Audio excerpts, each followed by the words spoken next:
Hello दोस्तों, स्वागत है आपका आपके अपने चैनल लीगल न्यूज़ एनालिसिस पे। जैसा कि दोस्तों हम अपने इस चैनल पे नेशनल एवं इंटरनेशनल न्यूज़ कवर करते हैं और उसका लीगल पर्सपेक्टिव आप सबसे शेयर करते हैं।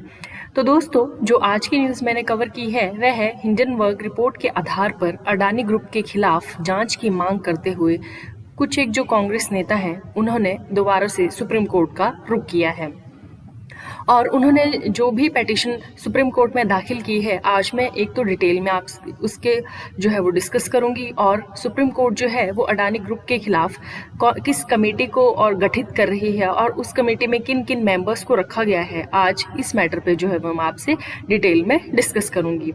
यूएस आधारित short seller Hindenburg research report के आधार पर अडानी समूह के खिलाफ जांच की मांग करते हुए आज सुप्रीम कोर्ट में एक रिट याचिका जो है वो दायर की गई है। याचिका में आरोप लगाया गया है कि पोर्ट टू पावर समूह ने गलत तरीके से अपनी कंपनियों के शेयरों की कीमतों को बढ़ा चढ़ाकर दिखाया है। याचिका में अडानी एंटरप्राइजेज के AFPO में 3200 रुपये प्रति शेयर की दर से कथित रूप से भारी मात्रा में सार्वजनिक फंड का निवेश करने के लिए जीवन बीमा निगम और भारतीय स्टेट बैंक की भूमिका की जांच की मांग की गई है और जब बाजार की मौजूदा दर सेकेंडरी मार्केट में शेयर करीब 1800 रुपये प्रति शेयर था। याचिका कांग्रेस नेता जय ठाकुर द्वारा जो है वो दायर की गई है। इसमें आरोप लगाया गया है कि गौतम अडानी और उनके सहयोगियों ने लोगों के लाखों करोड़ों रुपए जो हैं वो ठगे हैं। याचिकाकर्ता ने सुप्रीम कोर्ट में एक सिटिंग जज की देखरेख और निगरानी में CBI, ED, DRDI, SEBI, RBI आदि जैसी जांच एजेंसियों द्वारा जो है वो जांच की मांग की गई है। बता दें, सुप्रीम कोर्ट वर्तमान में 2 अन्य जनहित याचिकाओं पर विचार कर रहा है, जिसमें शॉर्ट सेलिंग के जरिए शेयर बाजार को नुकसान पहुंचाने के लिए हिंडनबर्ग रिसर्च के रिपोर्ट के खिलाफ जो है वो जांच की मांग की गई है। अडानी हिंडनबर्ग मामले में एक बार फिर सुप्रीम कोर्ट में सुनवाई जो है वो सोमवार को हुई। इस दौरान सरकार की तरफ से सॉलिसिटर जनरल तुषार मेहता ने पक्ष रखा। उन्होंने सुप्रीम कोर्ट में कहा कि अगर इस मामले में कोर्ट में जांच कमेटी अगर कोर्ट गठित करना चाहता है तो सरकार को इस पे कोई आपत्ति नहीं है। कोर्ट चाहे जैसे चाहे इस पे जांच कमेटी जो है वो गठित कर सकता है।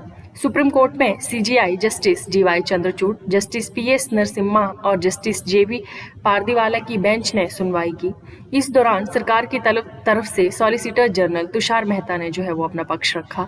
उन्होंने सुप्रीम कोर्ट से कहा कि अगर इस मामले में कोर्ट जांच के लिए एक्सपर्ट कमेटी गठित करना चाहता है तो सरकार को इस पे कोई आपत्ति नहीं है।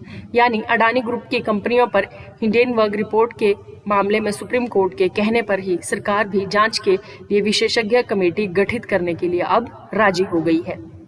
सरकार कमेटी के सदस्यों के नाम बुधवार तक कोर्ट को सीलबंद लिफाफे में जो है वो सौंप देगी और अगली सुनवाई इस मैटर पे शुक्रवार को की जाएगी।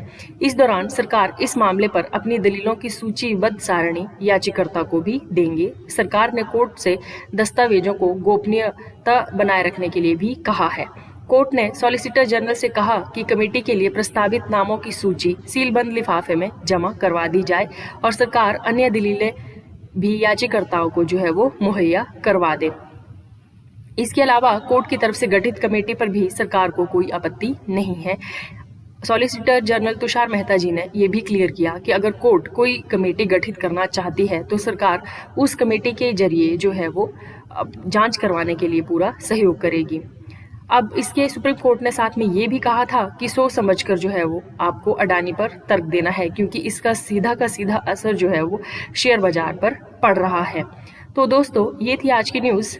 आई होप आपको न्यूज़ अच्छी लगी हो। अगर आपको न्यूज़ अच्छी लगी हो तो please like, share and subscribe my channel. Thank you दोस्तों।